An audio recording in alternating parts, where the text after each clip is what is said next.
What's up? Um, Kind of a bad night last night.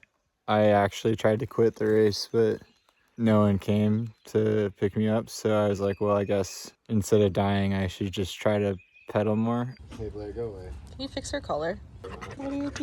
So yeah, it's been exactly a week. It's been less than a week since you finished. Since I finished, but since I started. I don't know if I have it in me. And I have all my gear here, have my bike here, and we're gonna talk about it because a lot happened and it's hard to talk about in riding because it's a lot. We started camping in the morning in a field, and I woke up at 5:30-ish, so I had an hour and a half before we started, and that's when I started to think about my setup and how much I still had to get ready to go, which is not a good thing to be worrying about before you start the event.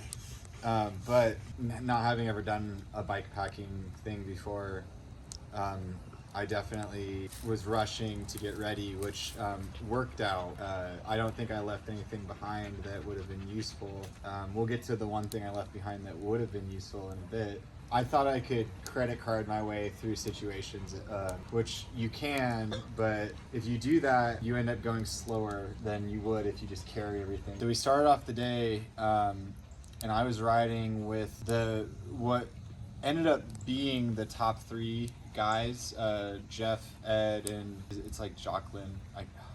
He's very French Canadian pronunciation, sorry. Anyway, they were all really cool guys to ride with, and one thing I wanted to do was just kind of go out there and see what it was all about, and so I wasn't afraid to be out in front and kind of push it and see like really what these bike pack racer guys are all about.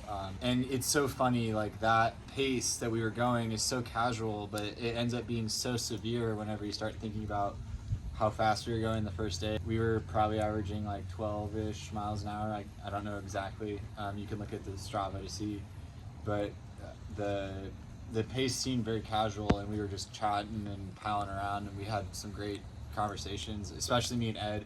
Me and Ed spent most of the first day together. And then I had a strict rule where I would ride at no more than 250 watts up a climb. So I was climbing at 250 watts, no less than 200 also. I wanted to make sure I was in a good zone 2 climbing cadence there, or climbing power zone there. And so I continued to do that, and Ed, at one point, I dropped him on the climb. I later talked to him, and he told me that he thought I was attacking him on the climb, which I thought was really funny. His bike was set up with a giant chainring on the front, and I had a 3452, so my 250 watts was spinning a lot faster than he was with his 40 tooth front chainring. That was a big chainring he brought. It worked out for him, but yeah, he was muscling it. This is the beef I have.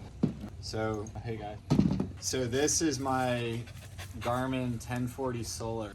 This is a almost $900 bicycle computer. The most disappointing thing I brought with me. This gave me more stress I could have ever imagined. The navigation on this thing is terrible. Whatever base map this has is completely wrong. The course I had, as long as I could see the pink line, I could figure it out, be close enough, and then hopefully it would reconnect itself back on. I would be riding and it would say 0.5 miles to the next turn, but then it would be off course, and so the 0.5 miles means nothing. And so then it would just change to be like, oh, actually it's not 0.5, it's 3 miles. And so the whole time I'm riding, this thing is just changing its mind, and it's $900. So that's why I'm being so harsh on this thing. This thing is junk for $900. I would never recommend this to somebody. Think about finishing as long as my wheel It did not die, holds up. which was the one thing I was looking for, and that's the only thing I think it did well. I think that was the main selling point in general for you getting it. Yeah, exactly. But it should be the best navigation ever, right? It's Garmin. How did this not work? Somebody help me. This thing did not work, and it should have worked, and I think this is a terrible bike computer right now. Especially if this was cheaper, whatever. But for $900, this thing is a non-starter in my opinion. I talked to a couple other people that purchased these for the event, and they had the same experience I did. It was just not working and making me stressed out. I couldn't see how far away from Jasper I was. One thing I screwed up in my rush to get to the starting line, I did not oops, I did not fill up my Camelback to start the event. So I didn't think that was a big deal because I knew I could get water on the course. I had my 2 water bottles and my water filter. So now I can see how far away from Jasper I was. I was maybe 15 miles out of Jasper, and I stopped at a water crossing to fill up my... Can you stop dropping my phone? I stopped at a water crossing to fill up my water bladder, and the Garmin's telling me to go into somebody's yard. And so then I'm like, okay, what's going on? So I stop and I just start trying to like figure it out. The thing freezes on me because of Climb Pro. Climb Pro had loaded too many maps or too many climbs, and so it was basically just stuck in frozen place. I thought I was gonna lose my whole 100 ride and have to like use my phone or something or turn this off. Without this, how was I gonna do the race?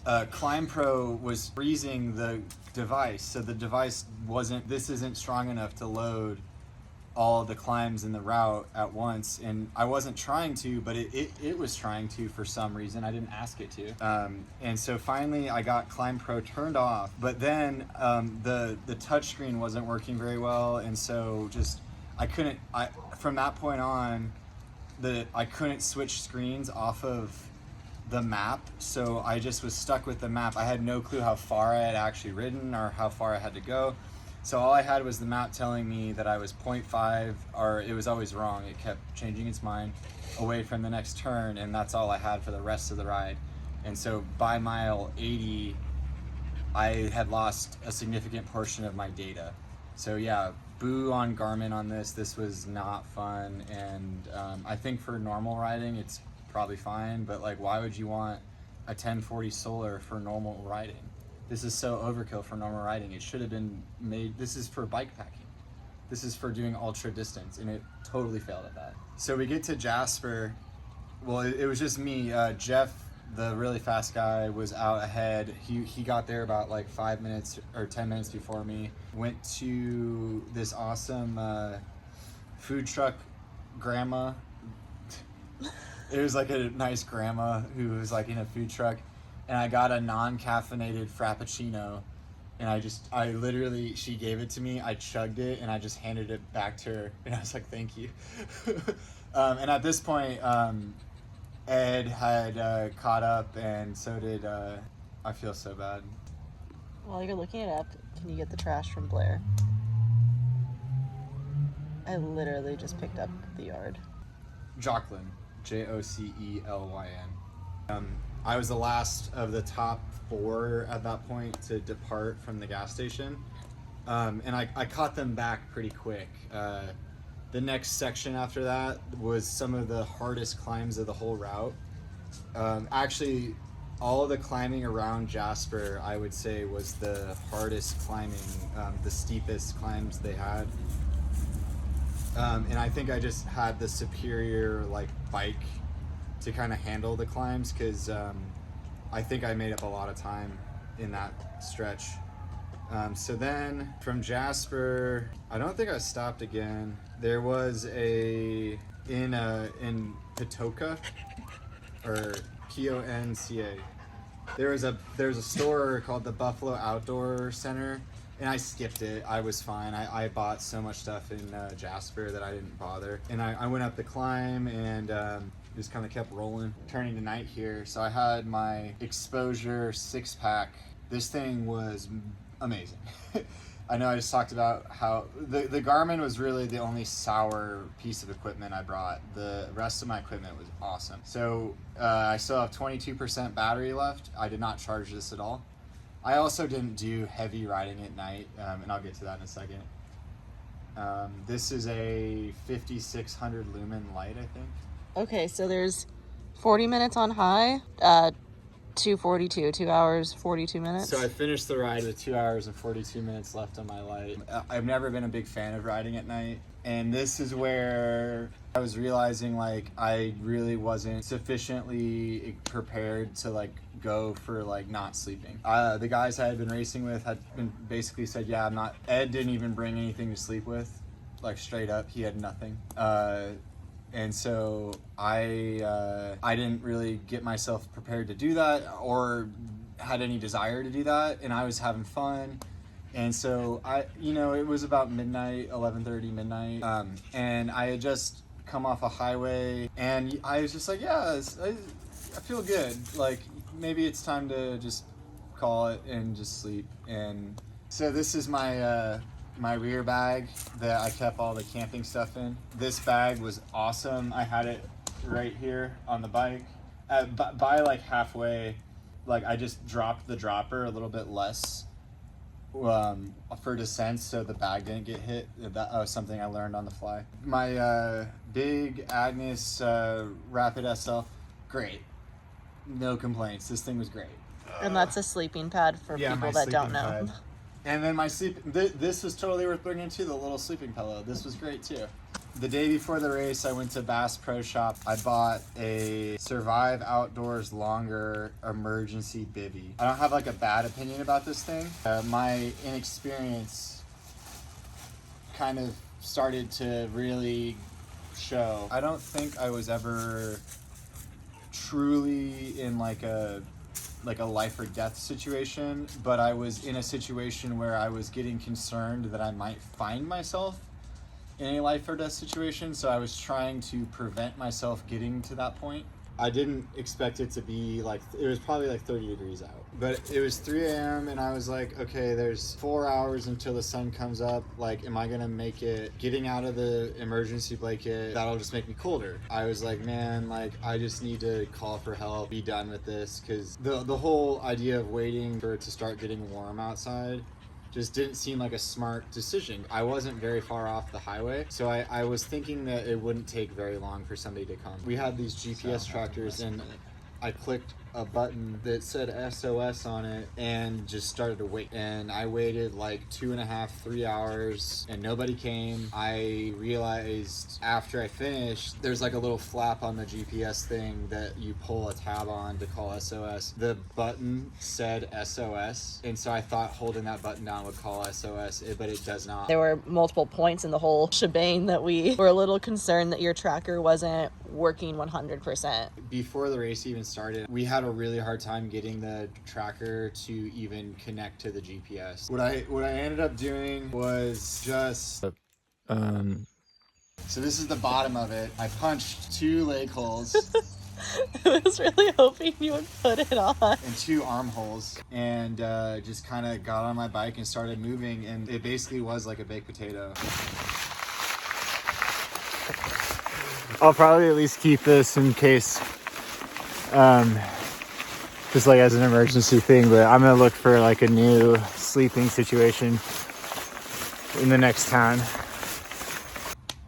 It basically was like a baked potato. I was getting warmed up, and then the sun came out. So the next stupid. 2 guys behind me, Joe and Jacob, were awesome dudes. I kind of just started riding with them. Jacob, who's not local to where we were, but he lives in Bentonville and rides out there a lot and had done Ozark Doom before, told me about how it's uncommon for people to know whenever in the Ozarks, the low point is the coldest possible point you could be at, and the higher up is actually a lot warmer. I didn't know that, and I actually slept at the lowest possible point next to like a river, and normally that would make sense, but it didn't in the Ozarks, and so that's why I was basically just like another 15-20 degrees colder than I should have been. We get to the fork for Hillbilly Slims, and I know for a fact I'm going. I just needed to like reset, because I like 4 hours earlier I thought I was gonna quit, or you know what I mean. I happened to be like rolling up around the same time one of the ladies who was opening up the restaurant was, and then Joe and Jacob ended up deciding to come and eat too, and so they rolled up, and Joe convinced them to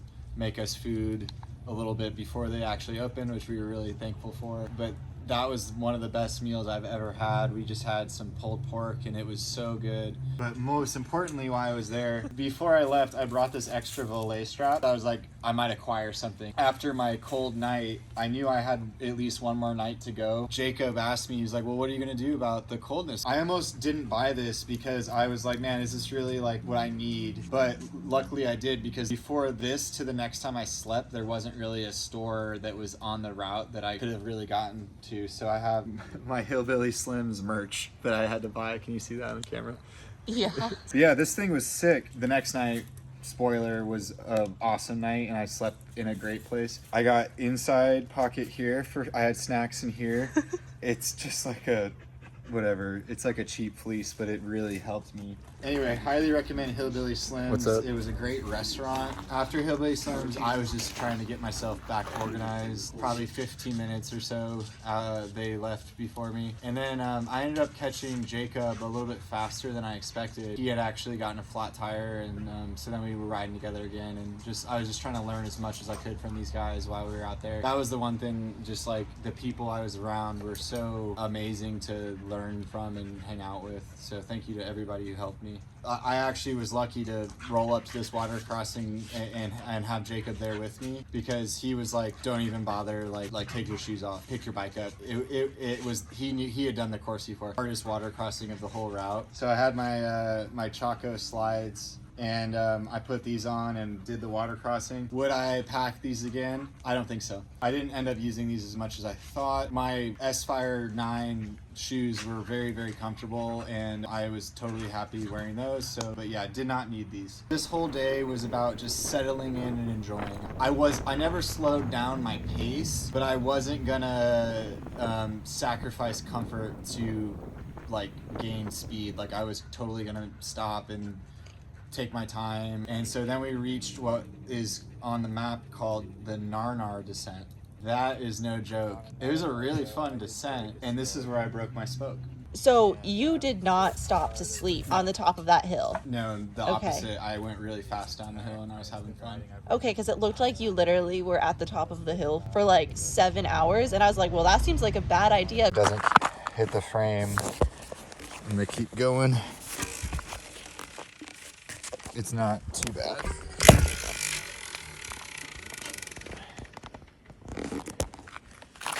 So I don't know what mile Narnar descent is, but it's definitely still just a little bit past halfway.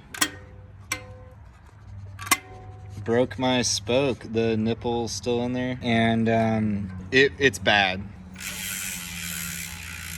Look at how close it gets to the frame right there. Do you see how close it is? So the tire is just barely not touching the frame.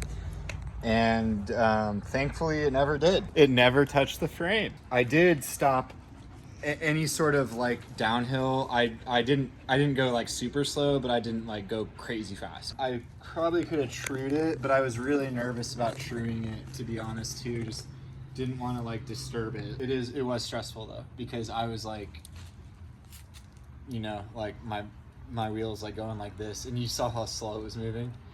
Yeah. Narnar descent, the first Narnar descent, there's 3 of them. The bike was amazing. I think I had the best bike out there. Like I was going so fast, I was having fun. I could go super fast downhill. I was super comfortable. I probably should have tested the setup out more. Like, you didn't test anything, like, to begin with. I did 22 PSI, like 22 in the front, 23 in the back. I would say that's probably okay. I kind of felt like it was on the hard side, but what I really should have done, I think I would have been happier on the recon races over the Aspen. On these long climbs, the Aspens would break traction more in the loose stuff, where I think the recon race might have gripped a little bit better. Very small complaint. The Aspen was an excellent tire choice for this event. Very happy I went with the Aspens. I did screw up my suspension. I added 10 pounds to the bike, right? And so I was like, well, I should add some air to the suspension. I added way too much. The first 2 days, it wasn't a big deal, but the third day I was like, dang it, why did I put so much air in the shock? The SRAM transmission was excellent decision. Also, it shifted beautifully no matter what. I re-lubed my chain once or twice, but just totally perfect shifting. The last 10 miles of the ride, my rear derailleur battery died, and I was so confused. I was like, what the hell's going on? And I was literally like 10 miles from the finish line. I was about to finish, so I had to pull over and get my batteries out of my bag, which was kind of funny. The remote lockout, I would say I used, but I stopped using it on the third day because I was nervous about putting extra pressure on my wheel. So I would say I would definitely go with a remote lockout again, but did not use it on that third day, not trying to give my wheel as much leeway as possible. Sleeping last night actually went pretty good. I slept for like 7 hours because I only have 100 miles to go, so I can easily finish that in daylight, which is a lot more fun. And I didn't really feel the need to ride in nighttime and be cold and just be upset for no reason now that I can easily. Aero bar. I don't think it makes any sense to go out on a 400-mile ride without aero bars. I had like 3 different distinct positions I could ride in, and it was faster in a lot of sections. I was even climbing in them at some points just to get myself in a different position, which was really great. I made it close to mile 300. Again, with Joe and Jacob still pretty close. We all reconvened at Red Lick, filled up some water. The store was closed, but there was a Coke machine. A random lady pulled up with like a bag of food, and she was like, I heard about the race. Because I guess the people who own Red Lick were supposed to come and like open the store for the event, but they didn't. This lady was like, yeah, the owners didn't want to come, but like I'm here, and she gave us some food. It was super nice of her. That's when it started to get kind of dark, and I rode basically all the way to Turner Bend. But this is where I learned how to sleep better. I slept up on the bridge before the descent down to Turner Bend,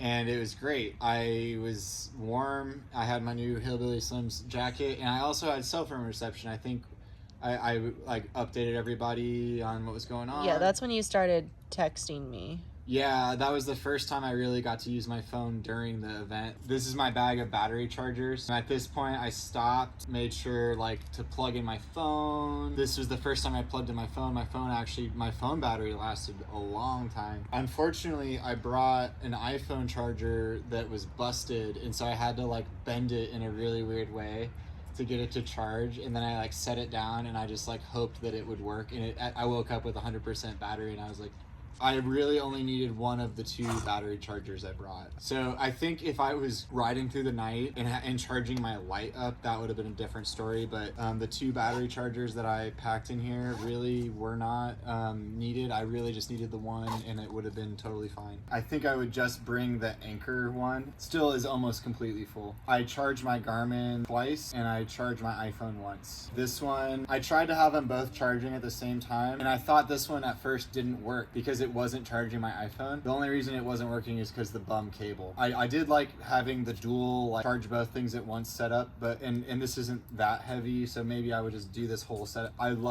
This is probably my favorite setup with the little cables coming out. That was awesome. I overslept actually. I set an alarm for 7 just as like a get your ass going alarm.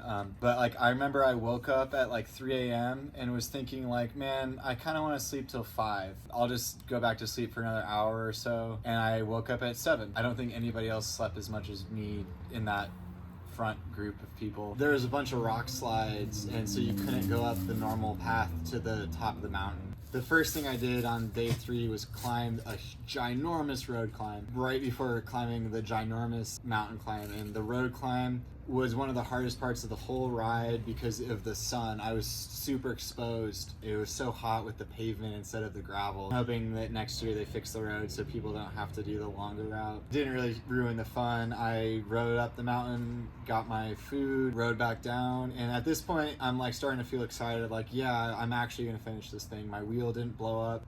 I did stop at the final stop, the little general store. I couldn't see how far I had left to go. Jacob off the cuff had said like, oh yeah, that last convenience store is like 30 miles from the finish or something. It's actually 50. So but I couldn't move my Garmin screen to check because it was just stuck on that. I couldn't move it at all. I was like so We did it. Like, I'm so close to 0.2 miles left. It just kept dragging on and on and on, and yeah, I kept dragging and dragging and dragging. I finished just like an hour before the sun went down, like around like 6 or 7 p.m. And that was super fun. The only dogs that really bothered me the whole route were right before that last store. 2 giant dogs just would not leave me alone. If you do not like dogs, this is not a route for you. They are just free roaming, and it's out there. It's super remote. Yeah, the dogs are everywhere, and so just be ready for that. Man, the last climb sucked too. I walked up 2 of the pitches on it just because I didn't have it in me to keep like pedaling up the like 25% grades. But then I finished the event and everybody was there to greet me.